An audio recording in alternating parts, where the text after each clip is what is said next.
আর সরু থেকে নিচে নামে। মহাজন বললেন, মা গো এই রাক্ষসটা কে বলো তো? এই রাক্ষসটা হলো আমাদের মন।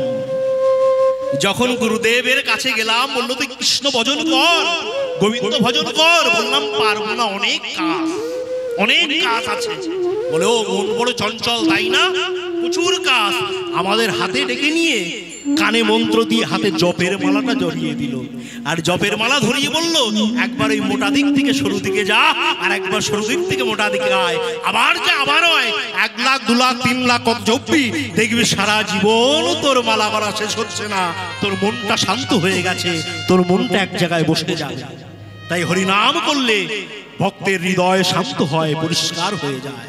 তাই সেই মহাপ্রভু গৌর সুন্দর আজ যেই না প্রভাবে বিবাহিত হয়েছে, হয়ে গোপীগণের বেশ ধারণ করেছে। কেমন না, বৃন্দাবনের গোপগণ যেমন কৃষ্ণের জন্মাষ্টমীতে মাথায় পাগড়ি বেঁধে আনন্দ নৃত্য করেছিলেন, আজ মহাপ্রভু গৌর সুন্দর ভক্তগণকে সঙ্গে নিয়ে মাথায় পাগড়ি বেঁধে আনন্দ নৃত্য করছেন।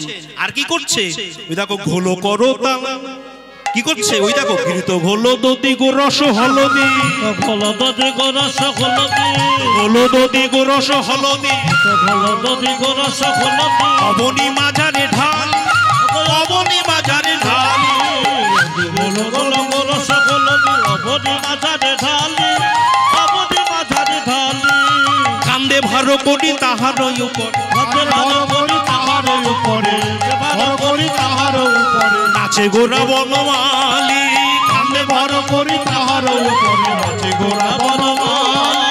ওই তো আমার গোরাই নাচে, ওই তো আমার গোরাই নাচে, ভক্তগণ সঙ্গ মাঝে, ওই তো আমার গোরাই নাচে, ভক্তগণ সঙ্গ মাঝে, ওই তো আমার গোরাই নাচে, ভক্তগণ সঙ্গ মাঝে, ওই তো আমার গোরাই নাচে। হরি হরি হরি বলে, ওই তো আমার গোরাই নাচে, হরি হরি হরি বলে, ওই তো আমার গোরাই নাচে, হরি হরি হরি নিতাই গৌর হরি হরি বলে, ওই তো আমার গোরাই নাচে, হরি হরি হরি বলে, ওই তো আমার গোরাই নাচে, ওই তো আমার গোরাই নাচে, ওই তো আমার গোরাই নাচে। সেই মহাপ্রভু গৌর সুন্দর বলছেন তোমরা হরিনাম করো। কেন? এই জগতে একমাত্র পাথেয়, একমাত্র আমাদের ভজনের বস্তু হলো গৌর চরণ, একমাত্র পাথেয় হলো আমাদের কৃষ্ণ চরণ। তাছাড়া আমরা কেউ এক পাও চলতে পারবো না। কেমন না, রাজার মনে প্রশ্ন জেগেছে 3খানা। কি কি প্রশ্ন? মন্ত্রীকে ডেকে বলছে, মন্ত্রী এখনই বলো আমার প্রশ্নের উত্তর, বলো ভগবান কোথায় থাকে, আর ভগবান কি করতে পারে, আর ভগবান কি করতে পারে না। এই 3টি প্রশ্নের উত্তর যদি আজ না দিতে পারো, তোমার মন্ত্রিত্ব আজই চলে যাবে। মন্দিরে ছুটতে ছুটতে হন্তদন্ত হয়ে যাচ্ছেন, কে দেবে উত্তর? কোথায় পাবো? আমার মন্ত্রিত্ব চলে যাবে। হঠাৎ এক সাধুর সঙ্গে দেখা। মন্ত্রী এমন হন্তদন্ত কোথায় যাচ্ছেন আর বলবেন না। রাজা প্রশ্ন করেছে 3টি। কি প্রশ্ন? ভগবান কোথায় থাকে, ভগবান কি করতে পারে, আর ভগবান কি করতে পারে না। সাধু বলছে এই প্রশ্নের জন্য আপনার এত ছোটাছুটি, চলুন আমি রাজাকে গিয়ে প্রশ্ন উত্তর দিয়ে দেব। চলেছেন সাধু, রাজসভায় প্রবেশ করে বলছেন, মহারাজের জয় হোক, জয় হোক, জয় হোক। বলুন সাধু, আপনি আমার 3টি প্রশ্নের উত্তর দেবেন? হ্যাঁ দেব। বলুন কি বলবো? বলুন ভগবান কোথায় থাকে। ওমা শুনে নাও, ভগবান কোথায় থাকে শুনে নাও। সাধু বলছে আমি উত্তর দিতে পারি, তার আগে আমার খুব ক্ষুধা লেগেছে, আমাকে কিছু খেতে দিন। কি খাবে? বলে দুধ খাবো। 1 গ্লাস, রাজার বাড়ি বলে কথা, কাঁচের গ্লাসে ঘন দুধ দিয়েছে। সাধু যেই দুধটা নিয়েছে একবার আঙুলটা চুপাচ্ছে আর দেখছে, চুপাচ্ছে দেখছে। রাজা বলছে কি হলো, তাড়াতাড়ি খেয়ে উত্তরটা দিন। সাধু বলছেন আমি মাখন খাবো। মহাযন্ত্রণা, একবার বলছে দুধ খাবে, একবার বলছে মাখন খাবে। পাগল নাকি রে? রাজবাড়ি বলে কথা, কে আছিস? সাধুকে মাখন দিয়ে যা। বলে না, আমি ও মাখন খাবো না। কোন মাখন? বলে গ্লাসে দুধের তৈরি করা মাখন আমি খাবো। রাজা বলে তাই হয় নাকি? বলে কেন দুধেই তো মাখন? বলে তা হয়, কিন্তু একটা পদ্ধতি আছে। সকালবেলা উঠতে হবে, জাল দিতে হবে, মন্থন করতে হবে, তারপরে মাখন। সাধু হাসছেন। রাজা বলছে, সাধু তুমি হাসো কেন? বলছে, তুমি বলেছিলে না ভগবান কোথায় থাকে? শুনে নাও, শুনে নাও, আমার ভগবান সর্বত্রই থাকে। তাকে পাওয়ার একটা পদ্ধতি আছে। তার নাম হলো উপাসনা, তার নাম হলো ভক্তি, তার নাম হলো ভালোবাসা। একবার যদি নয়ন জলে ডাকতে পারো হা গোবিন্দ বলে, সঙ্গে সঙ্গে দেখবে তোমার হৃদয়ে এসে বসেছেন সেই গোবিন্দ আমার। বাহ, খুব আনন্দ পেয়েছে। এইবার বলুন, এইবার বলো সাধু যে ভগবান কি করতে পারে? সাধু বলছে, আমি বলবো না। বলে কেন? বলে যে প্রশ্ন করে সে কে হয়? বলে শিষ্য। ছাত্র আর যে উত্তর দেয় সে শিক্ষক, মাস্টার। তো বলে মাস্টার শিক্ষক কোথায় বসে? বলে উপরে। আর ছাত্র নিচে। বলে তুমি কোথায়? রাজা বলছিস আমি তো সিংহাসনে বসে প্রশ্ন করছি। রাজা সঙ্গে সঙ্গে প্রশ্নের উত্তর জানবার জন্য মাথার মুকুটটা খুলে নিয়ে সাধুর মাথায় পরিয়ে দিয়ে সাধুকে সিংহাসনে বসিয়ে নিচে মাটিতে বসে বলছে, এবার বলুন ভগবান কি করতে পারে? সাধু হাসতে হাসতে বলছে, এখনো বলতে হবে ভগবান কি করতে পারে। ভগবান যদি মনে করে এক মুহূর্তের মধ্যে ওই ফকিরকে, পথের ফকিরকে মাথায় মুকুট পরিয়ে ওই সিংহাসনে বসিয়ে দিতে পারে, আর রাজাকে পথের ফকির করে মাটিতে বসিয়ে দিতে পারে। বাহ, এইবার বলছে, এইবার বলুন তোমার ভগবান কি করতে পারে না? রাজার চোখে জল চলে এসছে। বলো এইবার বলো তোমার ভগবান কি করতে পারে না? সাধু বলছে, মহারাজ আপনার রাজসভায় যদি কেউ অন্যায় করে, পাপ করে, আপনি কি করেন? বলে তাকে আমি ন্যাড়া করে লাথি মেরে রাজ্য ছাড়া করে দিই। সাধু বলছে, ওগো মহারাজ আমার ভগবান ওটাই পারে না। সারা জীবন তুমি কুসঙ্গ করো আর যাই না করো, পাপ করো যাই করো, শেষের দিনে যদি একবার হা কৃষ্ণ গোবিন্দ বলে আমার গোবিন্দ চরণটাকে স্মরণ করতে পারো, তবে শেষের দিনে সেই মোহনবাসী আমার গোবিন্দ তার বাঁশুরি বাজিয়ে তোমার তার চরণ প্রান্তে নিয়ে চলে যাবে। আমার ভগবান কত দয়ালু তুমি জানো না রাজা। কালীয় নাগের মাথার উপরে যখন গোবিন্দ নাচছে, কালীয় নাগ উঠে দাঁড়িয়েছে, সংকুচিত হচ্ছে না, মুখ দিয়ে রক্ত বার হচ্ছে বটে, কিন্তু ফনাটা বাড়িয়ে রেখেছে। বলে কেন? জগৎকে দেখাচ্ছে যে জগৎ দেখো, যাকে পাওয়ার জন্য কত সাধু গুরু বৈষ্ণব সারা জীবন তপস্যা করছে, সে আজ উদ্দেশ্যে আমার কাছে ধরা দিতে। তাকে আমি বিষ দিয়েছি, আর তার ফলে তার কমল চরণ আমার মাথার উপরে রেখেছে। আর কালীয় নাগ নিজের সৌভাগ্য বিচার করছে, দেখো আমার সৌভাগ্য দেখো, যাকে ডেকে ডেকে কেউ পায় না সেই অনাথের ভগবান আমার মাথায় নিজের চরণ দিতে চলে আছে। আমার মতো সৌভাগ্য আর কে আছে? আমার মতো সৌভাগ্য কার আছে? রাজা যেই না এই কথা শোনা, রাজা ছিল নাস্তিক, ভগবান বিশ্বাস করতো না। যেই নাই এমন কথা শোনা, রাজ্যবাসীকে সঙ্গে নিয়ে বললেন, আজ থেকে আমি তোমাদের সঙ্গে কৃষ্ণ নাম হরিনাম করব। সাধু বললে, রাজা তুমি হরিনাম করবে, কৃষ্ণ নাম বলবে? বলে হ্যাঁ আমি বলবো। তাহলে হাত তুলে বলো, হাত তুলে বলো। কি বলবো? বলো কৃষ্ণ নাম বলো, হরিনাম বলো। তাই আজ রাজা সঙ্গে হাত তুলে হরিনাম করছে। কি বলছে? নিতাই গৌর হরি বল, নিত্যানন্দ বল, শ্রী অদ্বৈত বল, শিবা গদাধর বল। গৌর হরি বল, নিত্যানন্দের বল, শ্রী অদ্বৈতের বল, শিবা গদাধরের বল। নিতাই গৌর হরি বল, নিত্যানন্দ বল, শ্রী অদ্বৈত বল, শিবা গদাধর বল। নিতাই গৌর হরি বল, নিত্যানন্দের বল, শ্রী অদ্বৈতের বল, শিবা গদাধরের বল। হরি বল গৌর হরি বল, হরি বল হরি বল গৌর হরি হরি বল গৌর হরি বল, হরি বল গৌর হরি ভজনের মধ্য শ্রেষ্ঠ নববিদ্যা ভক্তি, কৃষ্ণ নাম কৃষ্ণ দিতে ধরে মহাশক্তি। ভজনের মধ্য শ্রেষ্ঠ নববিদ্যা ভক্তি, কৃষ্ণ নাম কৃষ্ণ দিতে ধরে মহাশক্তি। তাহা তার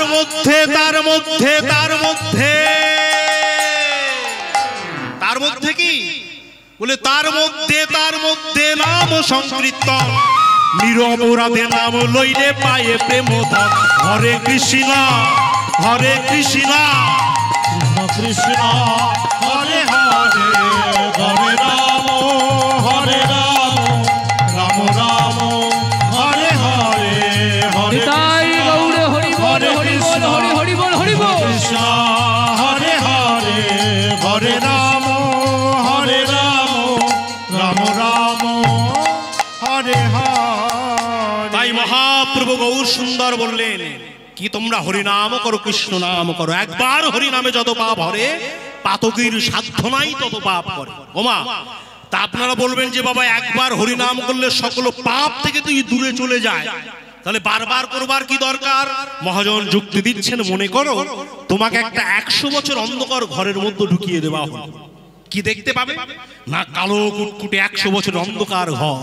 এইবার বলা হলো ওখানে প্রদীপ জ্বালাতে, কি দেখতে পাবে না? যে ঘরটা 100 বছর ধরে অন্ধকার ছিল, একবার প্রদীপ জ্বালাতেই ঘরটা আলোয় পরিপূর্ণ হয়ে গেছে। তাই মহাজন, তোমার জিহ্বায় যে নামের প্রদীপটা জ্বালিয়ে দিয়েছে, ওটাকে নিভতে দিও না।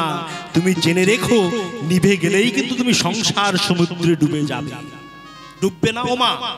শোনো, যখন বানর সৈন্যরা সেতু বন্ধন করছিল, তখন এক একটা করে পাথর নিয়ে আসছে, রামচন্দ্রের হাতে দিচ্ছে, রামচন্দ্র রাম নাম লিখছে, পাথর জলে দিচ্ছে, পাথর জলে ভেসে থাকছে। রামচন্দ্র মনে মনে চিন্তা করেছিল যে মানুষ এতদিন আমাকে ভগবান বলতো, আমি মানতাম না, কিন্তু সত্যি তো আমি ভগবান বলে আমি নাম লিখে দিচ্ছি, আর সেই পাথর জলে ভাসছে। সত্যি আমি ভগবান, তা কেমন ভগবান আমাকে একটু পরীক্ষা করে দেখতে হবে। ও মাতাই কি করেছে, রাত্রে 12টার সময় রামচন্দ্র চুপি চুপি বাইরে এসে বড় একটা পাথর নিয়েছে, সমুদ্রের ধারে গেছে, গিয়ে মনে মনে চিন্তা করছেন, হনুমান বানররা দিয়েছিল ভেসেছিল, আমি দিয়ে দেখি তো ভাসে কিনা। এই বলে যেই না পাথরটা ছুড়ে দিয়েছে, তোমা মাত্র ধপাস করে ডুবে গেছে। রামচন্দ্র চমকে উঠেছে, বাবা এই দৃশ্য কেউ দেখে নাই তো। আবার একটা পাথর নিয়েছে, নিয়ে মনে মনে চিন্তা করছে, হনুমান বানররা দিয়েছিল ভেসেছিল, আমি দিলাম ডুবে গেল কেন? আবার মন্ত্র জপ করে প্রণাম করে আবার ছুড়ে দিয়েছে, যেই ছুড়ে দিয়েছে সঙ্গে সঙ্গে আবার ধপাস করে ডুবে গেছে। রামচন্দ্র মনে মনে চিন্তা করছে, ভাগ্যিস আমার দৃশ্য কেউ দেখে নাই। যেই বলেছে দেখে নাই, অমনি হনুমান জয় রাম করে চিৎকার করে উঠেছে। আর যেই রামচন্দ্র হনুমানকে দেখেছে, রামচন্দ্রের মুখটা অন্ধকার হয়ে গেছে। হনুমান বলছে, প্রভু তুমি আমাকে দেখে মুখটা অন্ধকার করে নিলে কেন? বলে আর বলো না, এই যে আমার দৃশ্য দেখলে, যে পাথর জলে দিয়েছিলাম ভাসে নাই, জগৎবাসীকে যে বলে বেড়াবে যে তোমরা যাকে ভগবান বলো সে ভগবান কিছু নয়। হনুমান বলছে, প্রভু তুমি মিছে মিছে শুধু আমার উপর রাগ করছো। বলে কেন? বলে কোনটা ভাসছে কোনটা ডুবছে একবার ভেবে দেখেছো? বলে কোনটা ভাসছে কোনটা ডুবছে? বলে দেখো, যেটার মধ্যে তুমি রাম নাম লিখছো না, আর তুমি যাকে ছুঁড়ে ফেলে দিচ্ছ সঙ্গে সঙ্গে সে ডুবে যাচ্ছে। আর তুমি যাকে রাম নাম লিখে তুমি যাকে নিজে হাতে করে সংসার সমুদ্রে ছেড়ে দিচ্ছ, দেখো তার দেহ পাথর সংসার সমুদ্রে ডুবছে না। তাই হরিনাম করো, কৃষ্ণ নাম করো। হরিনামের এমন ক্ষমতা। যখন সেতু বন্ধন প্রায় হয়ে গেল, রাবণের স্ত্রী মন্দাদরী রাবণকে বলেছিল, হে স্বামী আপনি তো ত্রিলোক বিজয়ী, হনুমান বানররা পারল পাথর দিয়ে একটা সেতু করতে, আপনি পারলেন না। যেই নেই কথা বলা, সঙ্গে সঙ্গে ওই মন্দাদরীর হাত ধরে টানতে টানতে নিয়ে গেল রাবণ। বড় বড় পাথর নিচ্ছে, সমুদ্রে ফেলছে, আর পাথরগুলো ভেসে থাকছে। মন্দাদরি বলেছিল, ওগো স্বামী এটা কেমন করে সম্ভব? এই জগতের ভারী বস্তু জলে দিলে সেটা ডুবে যায়, ভাসছে কি করে? রাবণ বলেছিল, মন্দাদরি তুমি কাউকে যেন বলো না, এই পাথরটা ফেলার আগে আমি একবার রাম নাম বলেছিলাম, আর রাম নাম বলেছিলাম বলে দেখো এই পাথর জলে ডুবে নাই, এই পাথরটা জলে ভেসে আছে। আহা, রাবণ। ওগো মন্দাদরি গো, তুমি তো জানো না মন্দাদরি,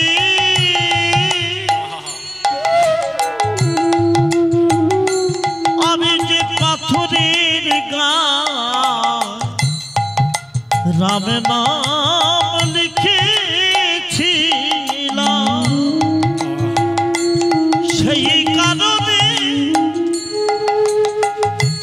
ওই পাথর জলে ভাসে। মন্দাদরি গো তুমি তো জানো না, কেউ না জানো গো মন্দাদরি, আমি তো জানি রামে নামে শিলাভা। এই রাবণ ছিল রামের পরম ভক্ত, পরম ভক্ত ছিল রাবণ। যখন সীতাকে হরণ করে নিয়ে আসলো তখন বিভীষণ বলেছিল যে দাদা তোমাকে তো আমি প্রাণের অধিক ভালোবাসি, তুমি কেন আগুন নিয়ে খেলছো? তুমি সীতাকে রামের কাছে দিয়ে আসো। আহা, রাবণ বলেছিল, ওরে ভাই রে বিভীষণ, আমিও জানি যে আমারও মৃত্যু হবে, কিন্তু বলতে পারিস বিভীষণ এই পাপ দেহটা আর কতদিন বহন করব?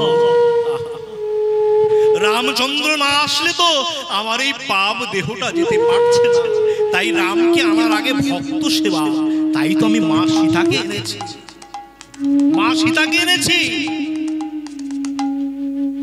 তাকে আমি আগে সেবা করছি, তারপরে আমার রামপ্রভু এসে আমাকে উদ্ধার করবেই করবে।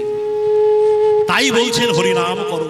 বিবেকানন্দ রামকৃষ্ণকে বলেছিল, ঠাকুর হরিনাম কেন করতে হয়?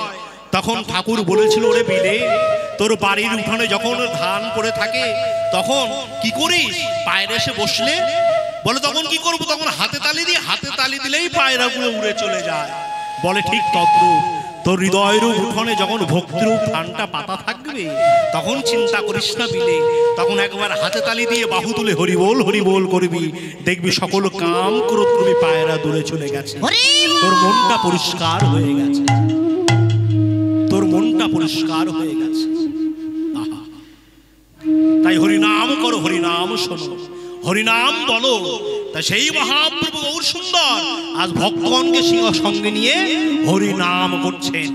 হরিনাম করতে করতে আর এদিকে কি করেছেন না, বৃন্দাবনে যেমন নন্দরাজার বাড়ির উঠোনে জন্মোৎসবের দিন কি করেছে, বড় একটা গর্ত করেছে, তাতে দধি দই ঢেলে যে আসছে নন্দ বাবা তাকে জাপকে ধরে পড়ছে তার ভিতরে।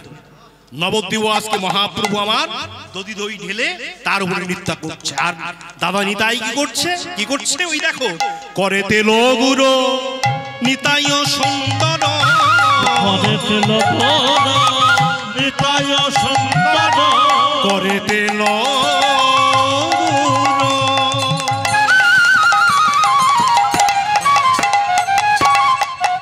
নিতাই সুন্দর, নিতাই সুন্দর, আনন্দে আবেশে নাচে, করে দিল গুরু নিতাই সুন্দর, আনন্দে আবেশে নাচে, আনন্দে আবেশে নাচে। রামাই মহেশ রাম গৌরী দাস, রামাই মহেশ রাম গৌরী দাস, নাচে তারো পাছে পাছে, রামায় মহেশ রাম গৌরী দাস, নাচে তারো পাশে পাশে, নাচে নিতাই, নাচে নিতাই, নাচে নিতাই,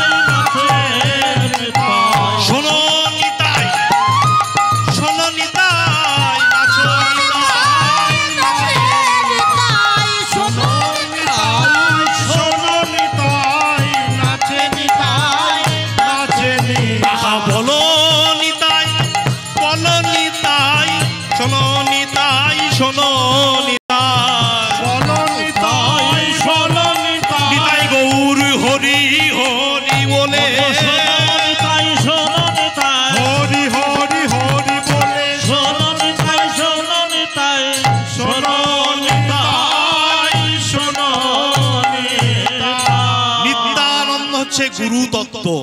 কি বলছেন মহাজন? যে ভগবানকে পাওয়ার আগে গুরু চরণ শরণ নাও। গুরুদেবই তোমার ভগবানের চরণে পৌঁছিয়ে দেবে। কেমন না, শিষ্যরা বসে আছে, গুরুদেব গিয়ে শিষ্যদেরকে জিজ্ঞাসা করেছে, বলো বলো এই জগতে লোহার দাম বেশি না রূপোর দাম বেশি? সবাই বলছে গুরুদেব রূপোর দাম বেশি। একজন শিষ্য মাথা নিচু করে চুপচাপ বসে আছে, সে কোনো কথা বলছে না। গুরুদেব কাছে গিয়ে বলছে, সবাই বললো রূপোর দাম বেশি, তুমি কি বলছো? বলে, গুরুদেব আমিও জানি যে লোহার থেকে রূপোর দাম বেশি, কিন্তু গুরুদেব এটাও মাথায় রাখতে হবে যে লোহা যদি একবার পরশমণির পরশ পায় তাহলে রূপোর থেকেও অধিক দাম হয়ে যায়।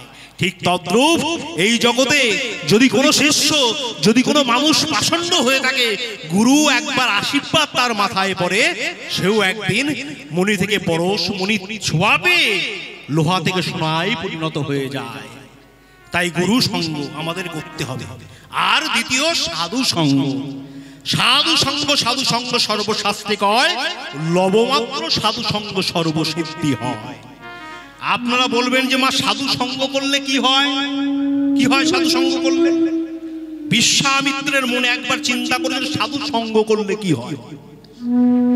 তা বিশ্বামিত্র একদিন ব্রাহ্মণের কাছে গিয়ে বলছেন, ব্রহ্মার কাছে কি বলছে, ব্রহ্মা ঠাকুর বলতে পারো সাধু সঙ্গ করলে কি হয়? বলে, আমি তো বলতে পারবো না, তুমি যাও শিবের কাছে। শিবের কাছে ছুটে গিয়েছে, বলতে পারো শিব ঠাকুর সাধু সঙ্গ করলে কি হয়? বলে, আমি তো বলতে পারবো না, কোথায় যাব? অনন্ত দেবের কাছে যাও। অনন্ত দেবের কাছে গেছে, গিয়ে অনন্তদেব পৃথিবীটাকে ধরে রেখেছে মাথায় করে, গিয়ে বলছে, অনন্তদেব বলতে পারো সাধু সঙ্গ করলে কি হয়? অনন্তদেব বলছেন, শোনো, তুমি যদি কিছু সময়ের জন্য আমার এই পৃথিবীটাকে ধারণ করতে পারো তোমার মাথায়, তাহলে বলতে পারি সাধু সঙ্গ করলে কি হয়। বেশ, তাহলে দিন। এইবার যেই না মাথায় পৃথিবীটা দিয়েছে, পৃথিবী দেওয়ার মন্ত্র সঙ্গে সঙ্গে পড়ে যায়, পড়ে যায়। ও ঋষি, এ তো পড়ে যায়। অনন্তদেব, পড়ে যায় না। আচ্ছা বিশ্বামিত্র, তুমি জীবনে সৎ কথা বলেছো, সত্য পথে চলেছো? বলে, হ্যাঁ আমি সৎ পথে চলেছি, সত্য কথা বলেছি।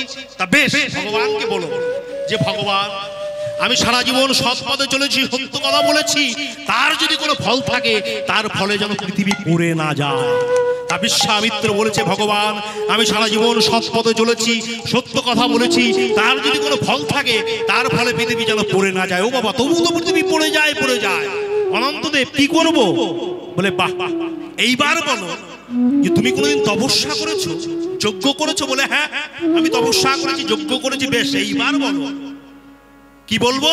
যে ভগবান আমি জীবনে যত তপস্যা করেছি, যজ্ঞ করেছি, তার যদি কোনো ফল থাকে তার ফলে যেন পৃথিবী পড়ে না যায়।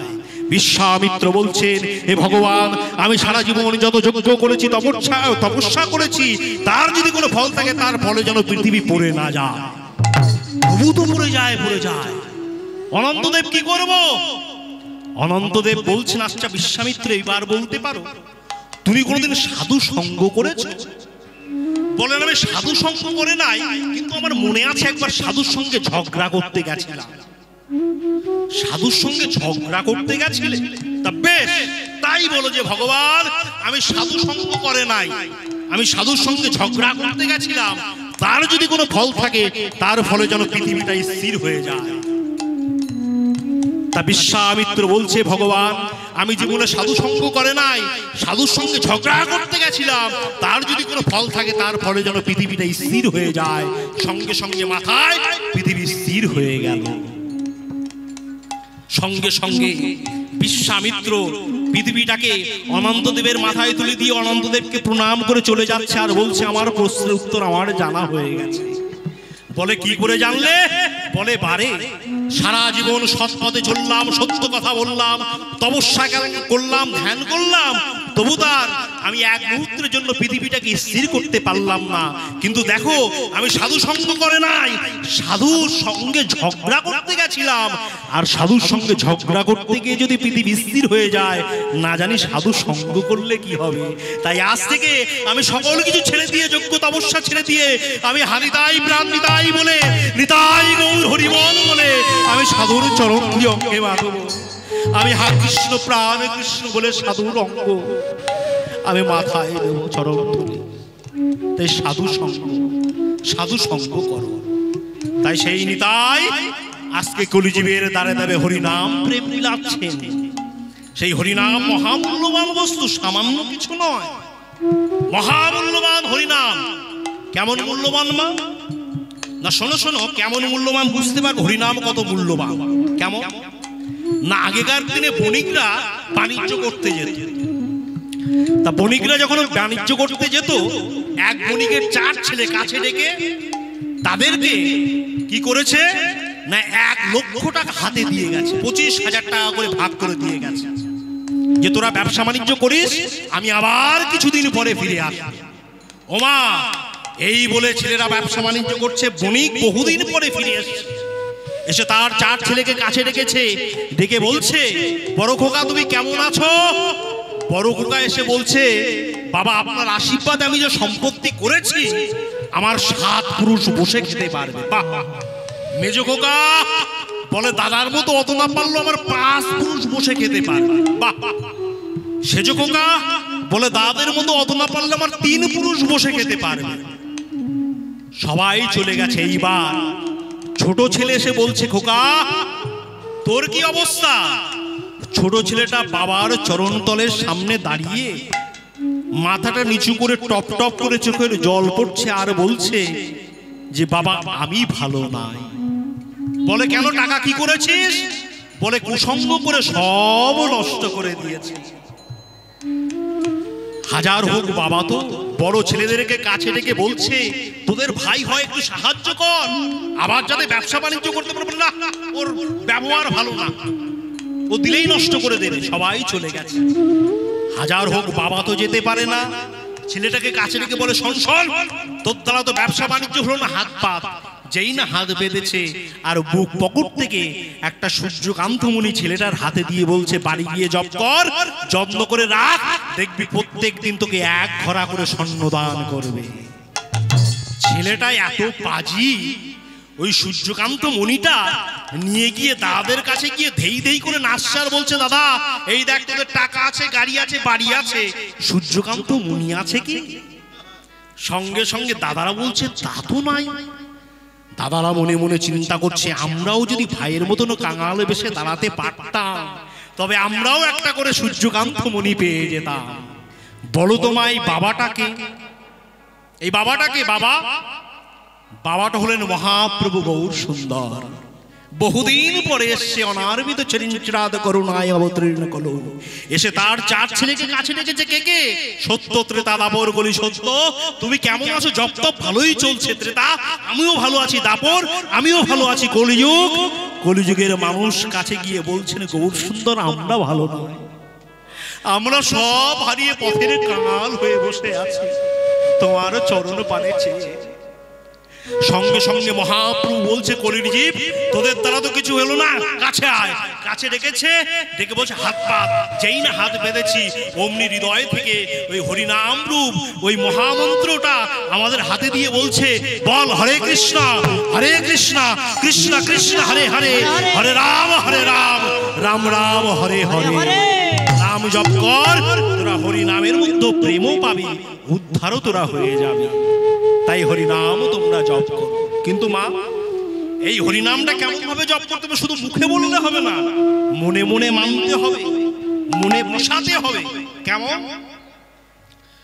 কেমন মনে বসাতে হবে? শুধু ওই মুখে শুনে গেলাম আর কান দিয়ে বার করলাম তা করলে হবে কেমন না। মহাজন বলছেন, একটা পায়রার দল ছিল। সেই পায়রার দল এত লোভী, প্রত্যেক দিন ব্যাধ জাল পাতে আর ব্যাধের জালে বসে ব্যাধ ধরে নিয়ে চলে যায়। ক্রমশ পায়রার দল আস্তে আস্তে অল্প হতে থাকলো, সংখ্যা কমে যেতে থাকলো। একদিন একটা সাধু দেখে বড় দুঃখ লাগলো। বলে তোরা যদি আমার 3টে কথা শুনতে পারিস তাহলে তোদের দল আর কোনোদিন কমবে না। বলে কি করতে হবে বলুন সাধু? বলে বল কি বলবো? বল ব্যাধের জালে বসবো না, ব্যাধের খাবার খাবো না, আর ব্যাধকে ধরা দেব না। পায়রারা বলছে বেশ, আমরা বললাম ব্যাধের জালে বসবো না, ব্যাধের খাবার খাবো না, ব্যাধকে ধরা দেব না। বলে এইটা বলতে থাক। সাধু চলে গেছে। পায়রারা বলতে শুরু করেছে ব্যাধের জালে বসবো না, ব্যাধের খাবার খাবো না, ব্যাধকে ধরা দেব না। পরের দিন সকালবেলা ব্যাধ এসেছে। ওমা শুনে নাও, ব্যাধ এসে জাল পেতে দিয়েছে। পাখিরা ওই পায়রাগুলো উপর থেকে দেখছে আর মুখে বলছে ব্যাধের জালে বসবো না, ব্যাধের খাবার খাবো না, ব্যাধকে ধরা দেব না। আর যেই ব্যাধ খাবার দিয়েছে এক এক করে উড়ে এসে ওই ব্যাধের জালে বসে বসে ব্যাধের খাবার খাচ্ছে আর মনে আর মুখে মুখে বলছে ব্যাধের জালে বসবো না, ব্যাধের খাবার খাবো না, ব্যাধকে ধরা দেব না। খাওয়া যখন সম্পূর্ণ উঠতে যাবে, উঠতে আর কোনো মতে পারে না। তখন পাশে সাধু ছিল। সাধুকে ডেকে দেখে বলছে সাধু, তোমার তো বাক্যের কোনো দাম নাই। বলে কেন? তুমি যে বললো যে এই 3টে মন্ত্র জপ করলে ব্যাধের জালে আর আমরা পড়বো না। সাধু বলছে তোরা শুধু মুখেই বলে গেলি, ওটাকে হৃদয়ঙ্গম তোরা করতে পারলি না, মনে বসাতে পারলি না, তাই আজকে তোর এমন অবস্থা। তাই আমরা ভগবানের নাম যদি একবার হৃদয়ে না বসাতে পারি তাহলে মা কোনো লাভ নাই। তাই সেই মহাপ্রভু বহু সুন্দর যখন ভক্তগণকে সঙ্গে নিয়ে হরিনাম সংকীর্তন করছেন, করতে করতে এমন অপূর্ব দেখতে লাগছে আমার গৌরকে। আহা, মহাপ্রভু নরনারীগণ সবাই মহাপ্রভুর প্রেমে পড়ে গেল। ওই দেখো হেরিয়া জল লীলা চলো লোক, হেরিয়া জলে লীলা চলো লোক, প্রেমের পাথারে ভাসে,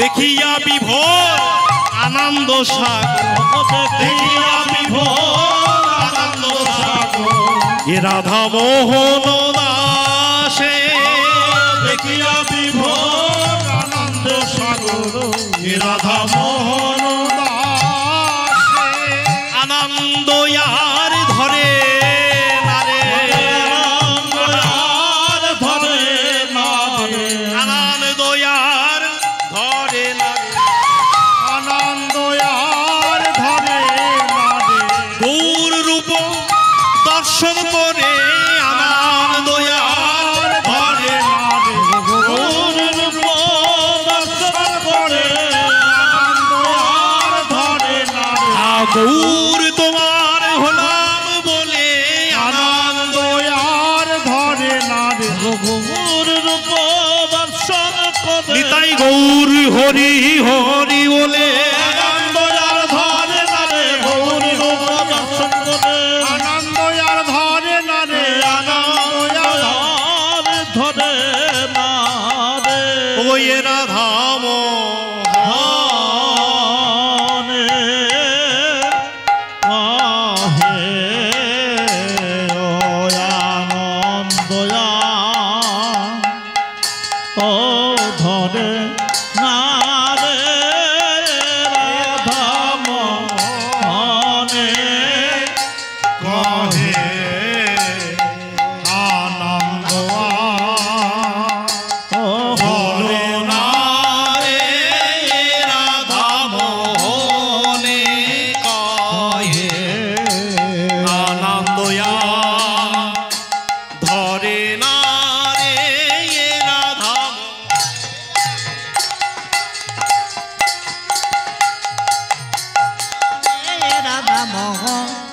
আনে কাহে আনন্দয়া।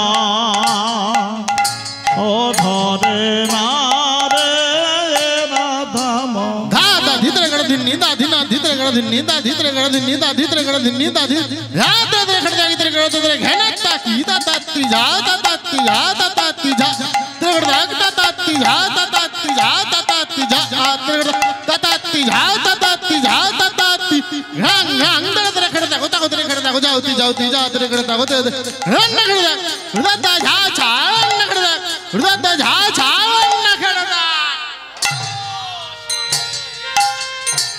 না দে আনন্দয়া ও ধরে না রে রাধাম hey ni dadne dhadra ka dadne kat dadra ka dadne tay ni dadne dadra ka dadne kat dadra ka dadne dadra ka dadne dadra ka dadne dadra ka dadne dha dadra ka dadne dha dadra ka dadne tay ni dadne dadra ka dadne kat dadra ka dadne tay ni dadne dadra ka dadne kat dadra ka dadne dadra ka dadne dadra ka dadne dadra ka dadne dha dadra ka dadne dha dadra ka dadne जा इधर खड़ा दागते करा दाग इधर खड़ा दागते करा दाग करा दे ना केटा ना ना दे खड़ा दागते करा दिन दागते करा दात दात दे गुड़ दात दात दे गुड़ दात दात जा इधर खड़ा दागते करा दाग इधर खड़ा दागते करा दाग करा दे ना केटा ना ना दे खड़ा दागते करा दिन दागते करा दात दात दे गुड़ दात दात दे गुड़ दात दात काते टे की दे कोता कोता की दे कोता की दे कटा की दाग दे कटा की दाग दे की दाग दाग की नाक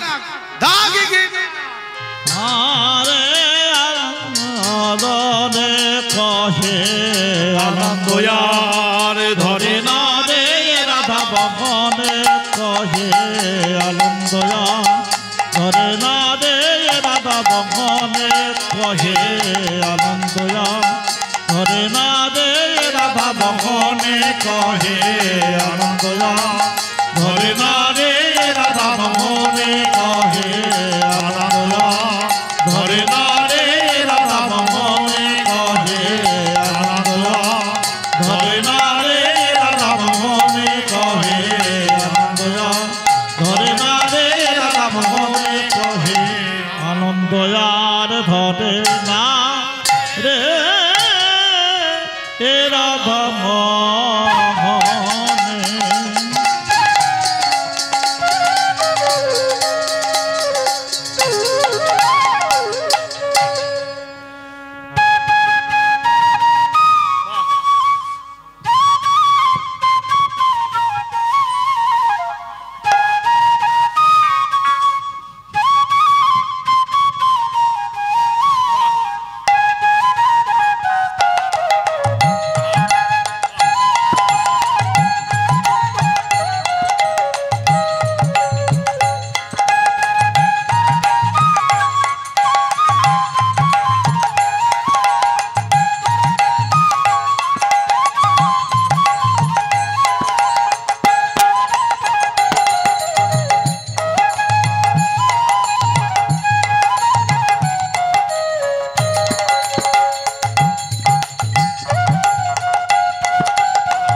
মধুরা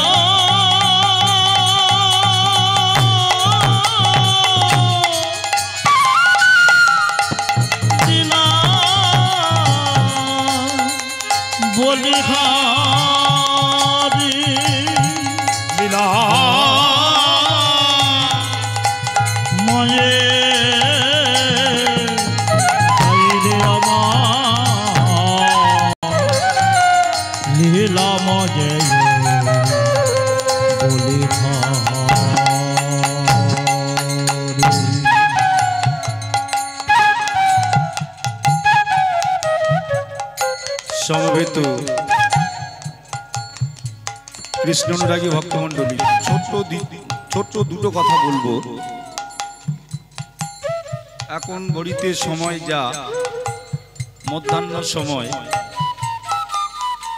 আপনারা এই আমাদের শ্যামলবাবু নামার পর আমার গ্রামে একটা দুর্ঘটনার জন্য নারায়ণচন্দ্র রায়কে আমি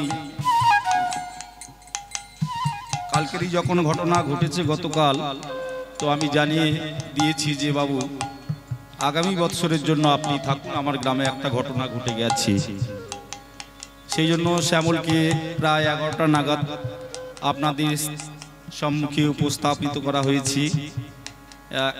পরে আছেন রাধাপদ ঘোষ, প্রায় সময় হয়ে গেছে, ওদিকে আমাদের প্রসাদ রন্ধন হয়ে গেছে। আপনারা অনুগ্রহ করে এই বৃন্দাবনের আমার মাধুকুরী প্রসাদ সেবা নিয়ে মহারাজ পরীক্ষিতের আসন আপনারা পুনরায় গ্রহণ করবেন। আরও একটি বিষয়, বাজারের মুখ থেকে যে সমস্ত এই রাস্তায় যে যানবাহনগুলো যাতায়াত করছে, আমি বেলা 2টো থেকে রাত 2টো পর্যন্ত আপনাদের পায়ে ধরে অনুরোধ জানাই যেন আপনারা বুড়ো বাবার এপারে পঞ্চাননতলা যে নামে যেভাবে পরিচিত, তার এপারে যেন যানবাহনগুলো না আসে। তাহলে আপনাদের কাছে অনুনয়, আপনারা গিয়ে প্রসাদ সেবা নেবেন আমাদের শ্যামলবাবুর শেষ হওয়ার সাথে সাথে। যাই হোক, হরে কৃষ্ণ। তারপর থেকে যারা যারা আছেন সবাই সময় মতো আছেন। সুমনবাবু, এটা আপনাদের আশীর্বাদ বলতে পারেন।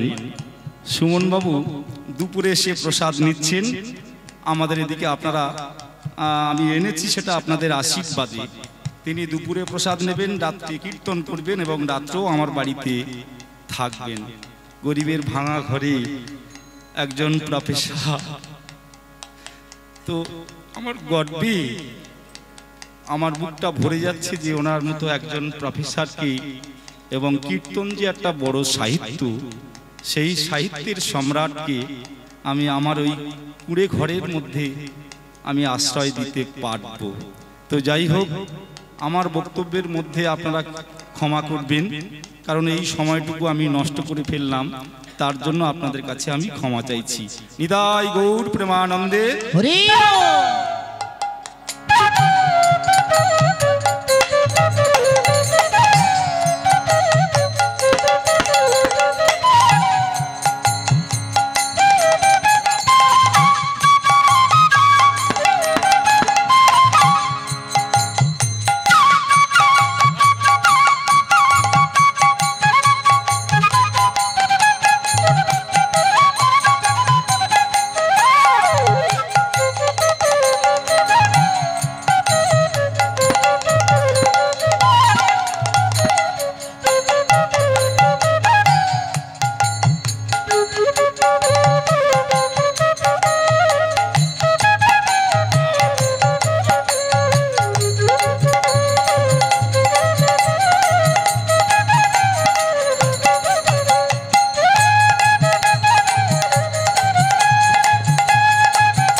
বৃন্দাবন, মধুময় সুধাম বৃন্দাবনে কংসের বাবা উগ্রসেন আর কৃষ্ণ নাম বিষ্ণু নাম করছেন।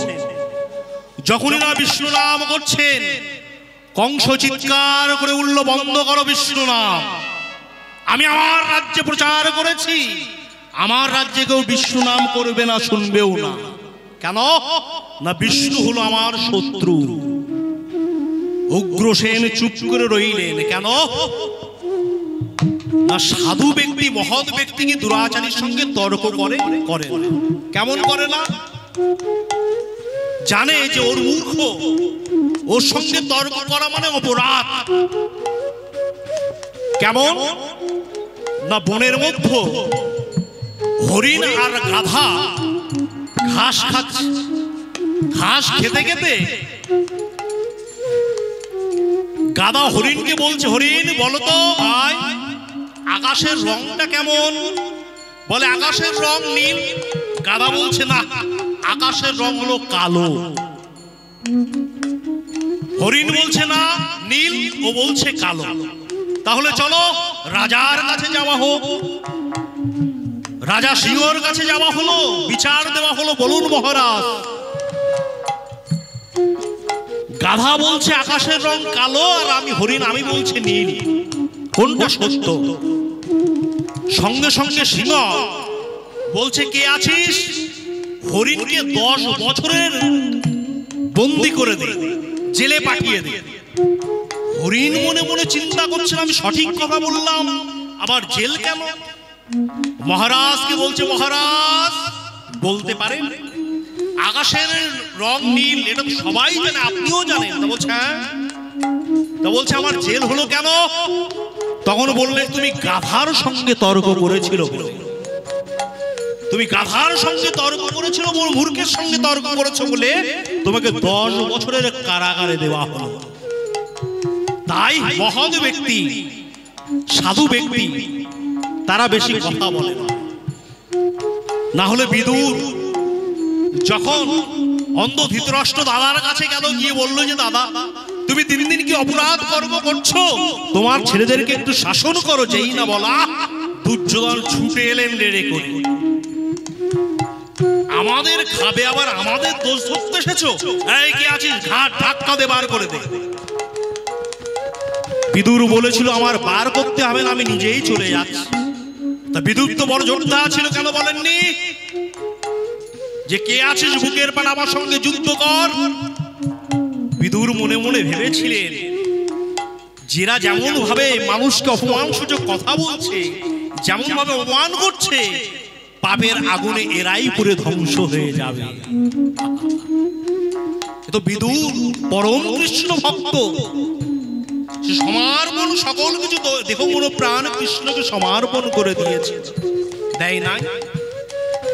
যখন দ্বারকা থেকে কৃষ্ণ হস্তিনাপুরে আসলো,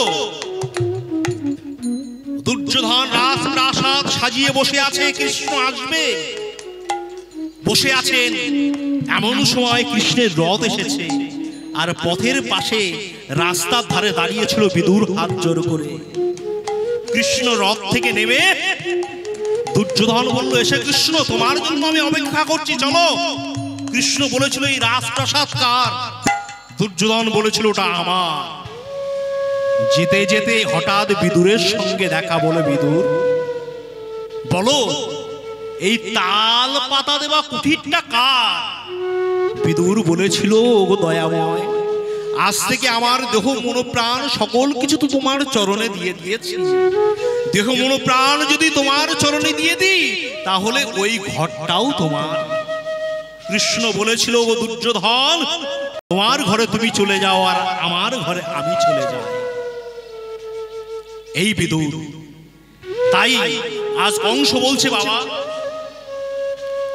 তুমি যদি অন্য কেউ হতো তোমাকে জিহ্বা ছেদন করতাম, কিন্তু তুমি আমার পিতা, তাই তোমার জিহ্বা ছেদন করতে পারলাম না, কাটতে পারলাম না। কিন্তু আমি তোমাকে আজ থেকে কারাগারে বন্দী করে রাখলাম। কংস বলল, তোমাকে কারাগারে বন্দী করে রাখলাম। এই কথা শোনার সঙ্গে সঙ্গে উগ্রসেন বলল, বাবারে উগ্রসেন হেসে উঠল, বলে তুমি হাসছো কেন? তোমার কি বিশ্বাস হচ্ছে না? বলে না রে কংস, এতদিন তো আমি রাজ্যের রাজা ছিলাম, কত দায়িত্ব আমার মাথায় ছিল, সকল দায়িত্ব আমি যে গ্রহণ করতে, আমি সকল দায়িত্ব গ্রহণ করতে গিয়ে, পালন করতে গিয়ে আমি যে কৃষ্ণ ভুলে গিয়েছিলাম। তাই আজকে যখন তোর কারাগারে আমাকে বন্দী করে রাখবি, আমার বিষয়ের চিন্তা কোনো কিছুই থাকবে না, আমি প্রাণ ভরে শুধু কৃষ্ণ কৃষ্ণ বলেই ডাকবো। তাই পিতাকে কারাগারে বন্দী করে দিলেন, আর কংস রাজা হয়ে বসলেন। এবার দুরাচারী যদি রাজা হয়, সেই রাজ্যের কি অবস্থা হয়? রাজ্যবাসী সবাই বললেন, আমাদের ধার্মিক রাজাকে কংস বন্দী করেছে, এই রাজ্যে আমরা কেউ আর থাকবো না। মন্ত্রী ছুটে এলেন, মহারাজ কংস, সবাই আপনার প্রতি ক্ষিপ্ত, আপনার পিতাকে আপনি বন্দী করেছেন বলে কি করবেন? বলে শোনো শোনো, আমার মাথায় একটা বুদ্ধি এসেছে। কি বুদ্ধি? না, আমার দেবকী বোনকে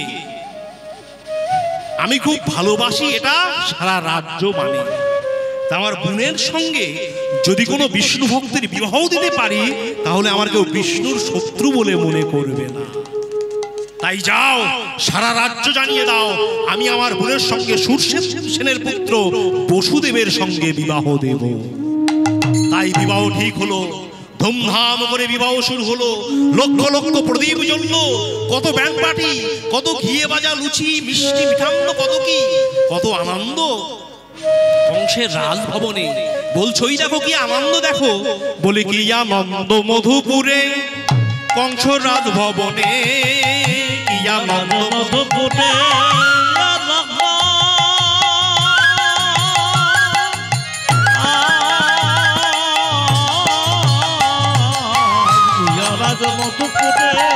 কংস রাজভবনে আনন্দে মগ্ন তারা জয়ধ্বনি করে, আনন্দে মগ্ন তারা জয়ধ্বনি করে, আনন্দে মগ্ন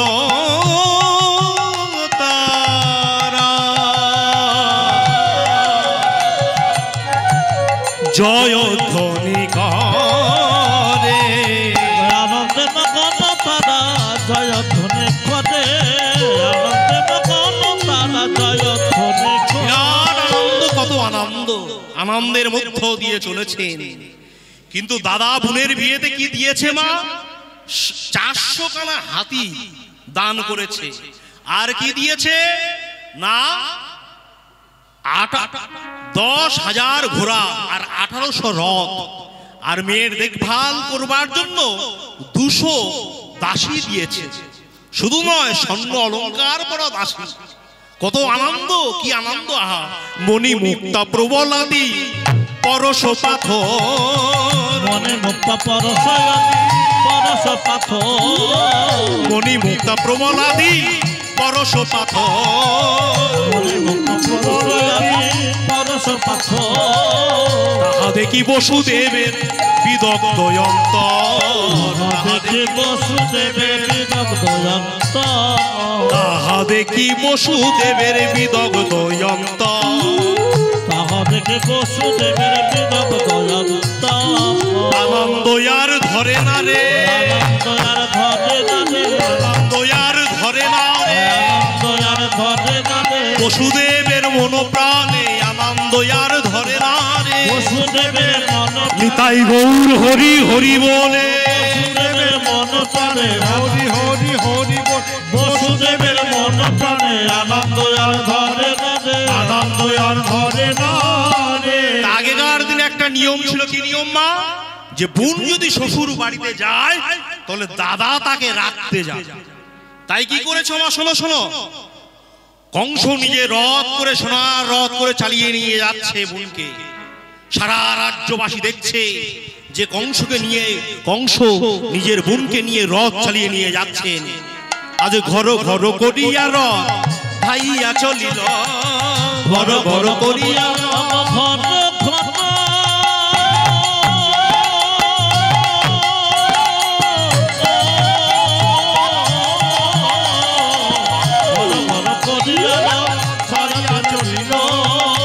কালে দৈব বাণী শুনিতে পাইল, ঘন যখন দৈব বাণী শুনিতে পাই গো, হঠাৎ দৈব বাণী হলো, হঠাৎ দৈব বাণী হলো, হঠাৎ দৈব বাণী হলো, হঠাৎ দৈব বাণী হলো, কংস তাহা শুনতে পাইল, হঠাৎ দৈব বাণী হলো, কংস তাহা শুনতে পেল, বাণী শুনে কংস চমকে উঠলো, হঠাৎ দৈব বাণী হলো, বাণী শুনে কংস চমকে উঠলো, হঠাৎ দৈব বাণী হলো, হঠাৎ দৈব বাণী হলো, হঠাৎ দৈব বাণী হলো।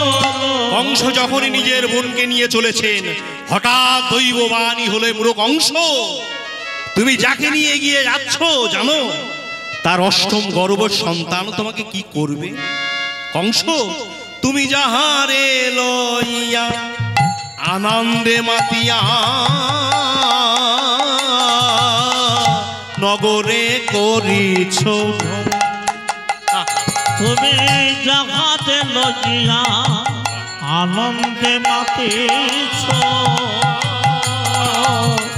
নগরে করিছ ভ্রমণ, তার অষ্টম গর্ভের সন্তান আসিয়া বধিবে তোমার জীব, অষ্টম গর্ভের সন্তান আসিয়া বধিবে তোমার জীব, অষ্টম গর্ভের সন্তান আসিয়া বধিবে তোমার জীবন।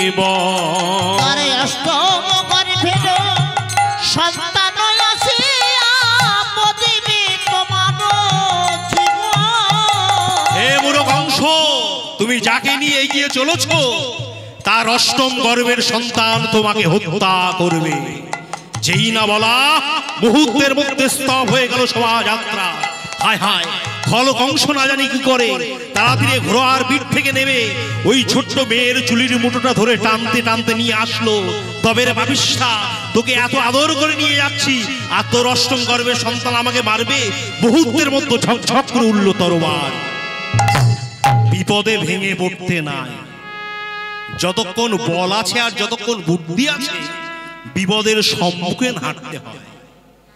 তা বসুদেব বুদ্ধিমান ব্যক্তি, তাড়াতাড়ি রথ থেকে নেমে মুখে হাসি আসছে না, তাও হাসি টেনে বলছে, দাদা এমন একটা শুভ দিনে, এমন একটা শুভক্ষণে এগুলো আপনি কি করছেন?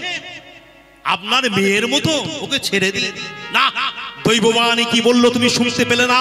ওর অষ্টম গর্ভের সন্তান আমাকে হত্যা করবে। বলে, শোনো দাদা, মৃত্যু যদি কারোর কপালে লেখা থাকে সে হবেই হবে। কংস তো কোনো মতেই শুনবে না। বসুদেব বলছেন, শোনো দাদা, আমি তোমাকে কথা দিচ্ছি এর গর্ভে যতগুলো সন্তান হবে, যেটার মধ্যে অভয় আছে সকল কিছু আমি তোমার হাতে তুলে দেব, আর যেটার মধ্যে অভয় আছে সেটা তুমি আমাকে দিয়ে দিও, ভয়গুলো তোমার হাতে তুলে দেব।